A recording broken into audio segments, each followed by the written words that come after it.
The Atlantic slave trade. What schools never taught you. What a lot of Black Americans don't understand about the slave trade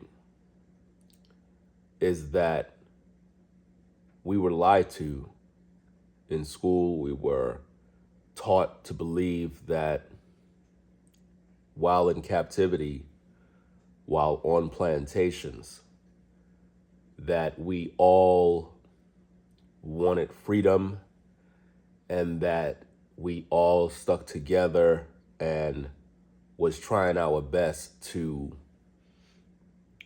find freedom, to figure out a way to have certain rights and certain privileges. Allow me to give you the truth that schools do not tell you. The true story of the Atlantic slave trade and what Black Americans actually done or been through. And this is pretty much predominantly all over the world, whether in the Caribbean, South America, wherever the, slaves were taken into. One thing you have to understand is that we never really wanted to be free. This is the dark truth about the slave trade that schools never teach people. You have to understand the culture and the mindset of people at that time. Imagine a child being born into slavery, and that's all they know. They're born into slavery on a plantation. They don't know what freedom mean. So when you factor that in, what really happened? I'm glad you asked that question. What happened during slavery is what's happening today. When we look at predominantly Black Americans, what I see in my experience is a situation where if you're Black and you want to be free, or if you want to live a better life, you are met with attacks, you are met with hostility, and it feels almost as if though everyone who look like you are trying to bring you down. And when we look into slavery, when we look into the life of people on a plantation, it was not this kumbaya moment where everyone was just getting along and we wanted to get away from master. We loved master. Do you understand me? During slavery, predominantly all the slaves loved the master. This is why we have a lot of movies where we see slave movies where you have a Black guy who is so in love with his master. Master, we sick. We's a sick, master. You's a cold. We's a cold. That's the mentality of how it was back then. But we've been lied to believe that during slavery, everybody knew who they were and we just wanted to get out. That's not the case, guys. When the original slaves were brought into captivity and sold, they eventually grew old and died. Everybody else that was born into slavery, that's all they known. So consequently, when you're born into something, that is all you know, and you're not trying to, revolt against that. You're not, because that's all you know. If you are, born in a country that speaks Italian, that's all you know. You just can't be like, well, why I'm speaking Italian? I don't know why I'm speaking. You're not going to complain about nothing. So when you think about slavery and you think about the life on the plantation, predominantly all slaves loved their master.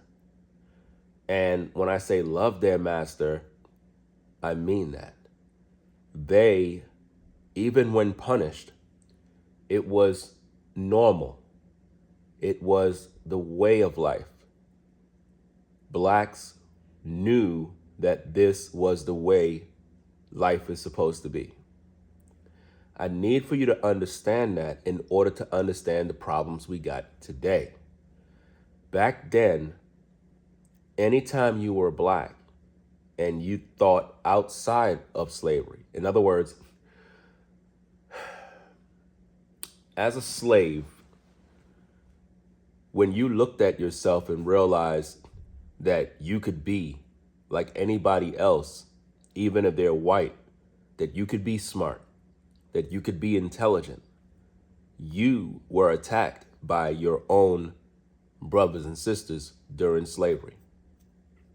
I don't want you to think for one split second, guys, that slavery was this wonderful time where we all stuck together and we were trying to do what we had to do to get free. We were not trying to get free. We were not.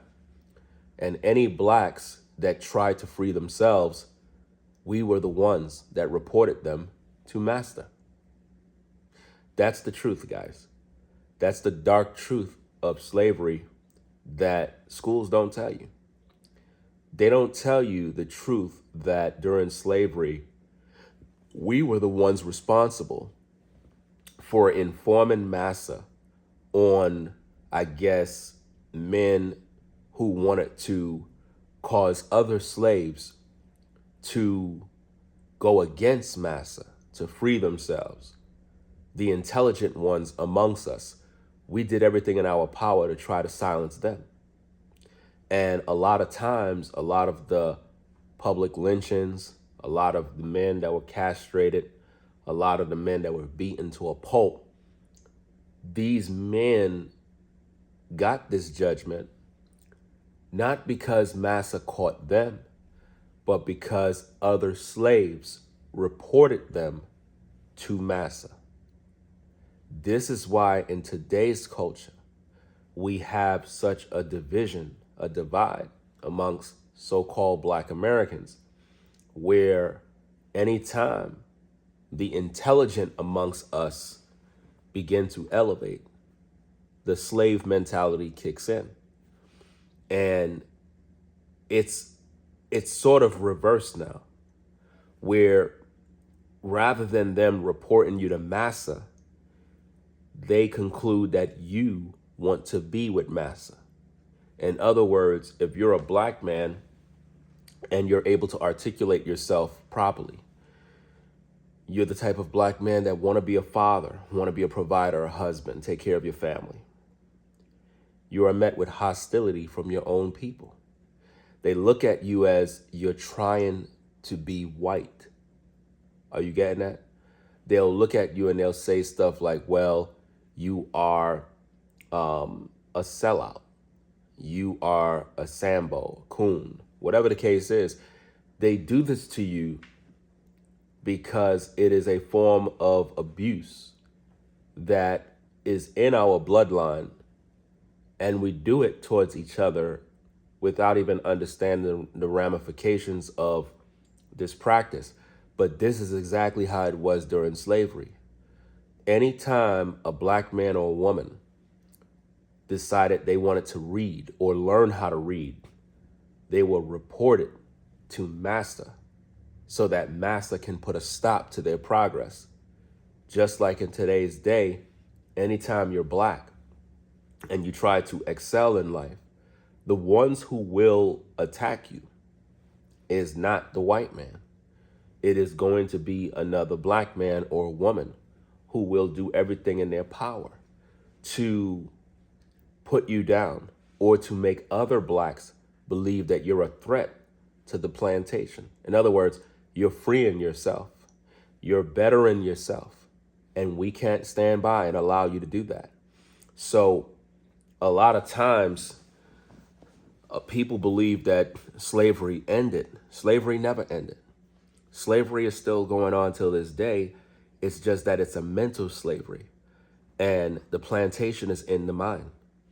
And the so-called taskmaster, the slave master, he's not even on the plantation anymore. Now it's all in your mind. We have a slave master that is in our mind that controls us to treat each other in the worst possible way. If you look at how the world is today in predominantly black communities, blacks tend to treat each other in a very horrible, horrible way. We don't love one another. We try our best to hurt one another. We want to see the worst happen to each other. And this type of mindset, it derives from slavery. The truth that they never told you in school is that we were the ones who reported each other. We were the ones who lied to get each other killed. We enjoyed seeing one of our owns being lynched. We enjoyed seeing our own being castrated, being whipped and beaten to a pulp. When they had these public beatings and certain black men or women were made an example out of, it was entertainment to us.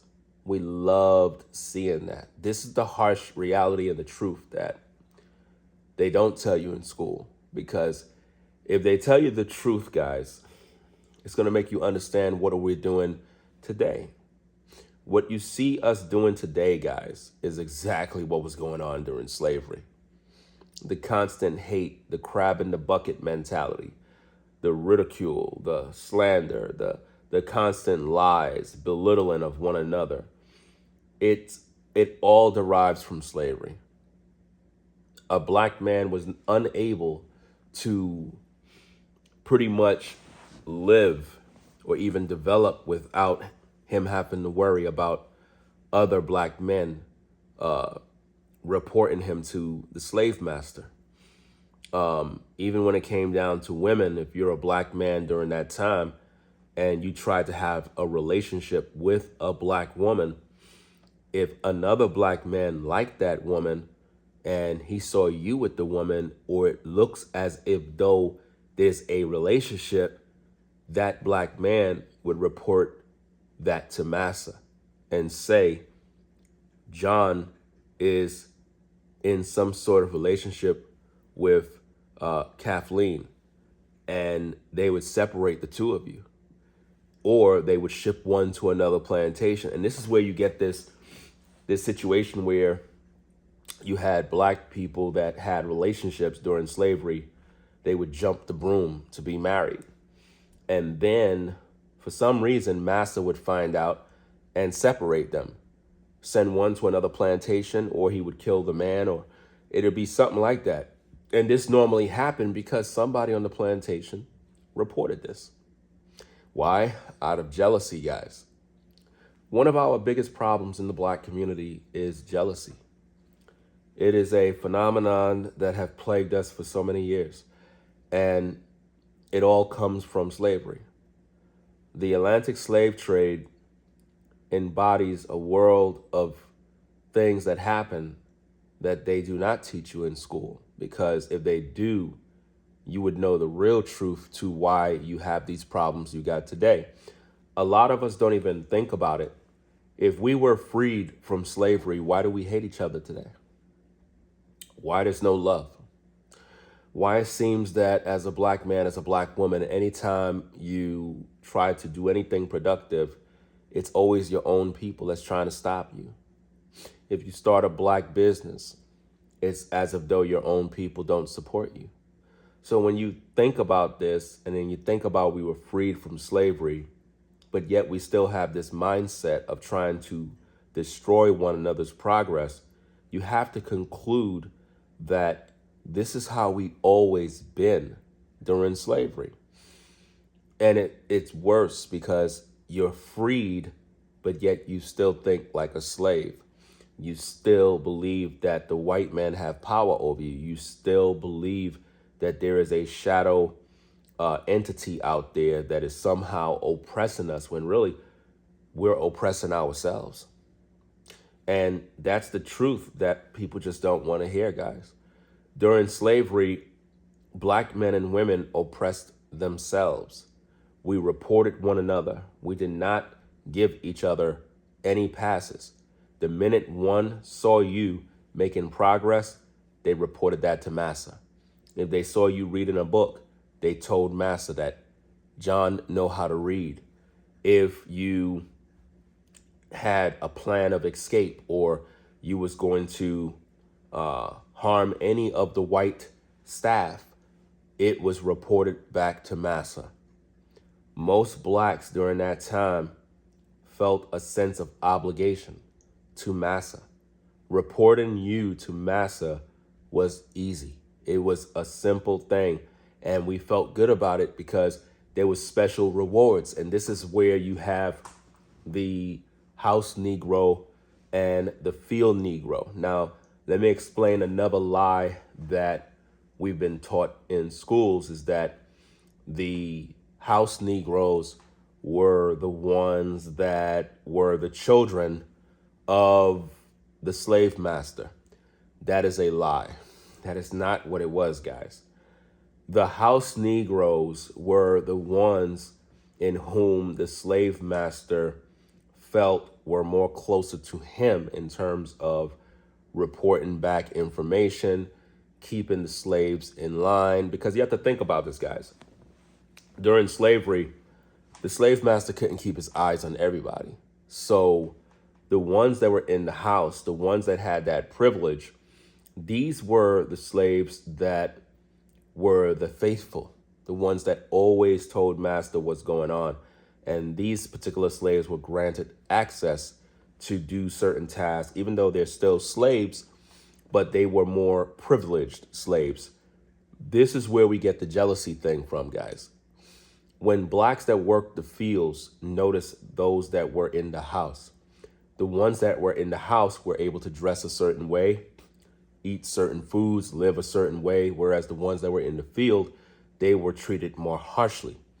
And this is where our jealousy kicks in.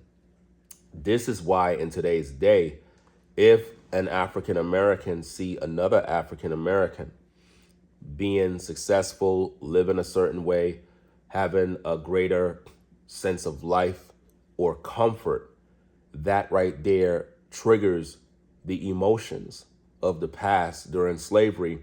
And that individual is met with hostility.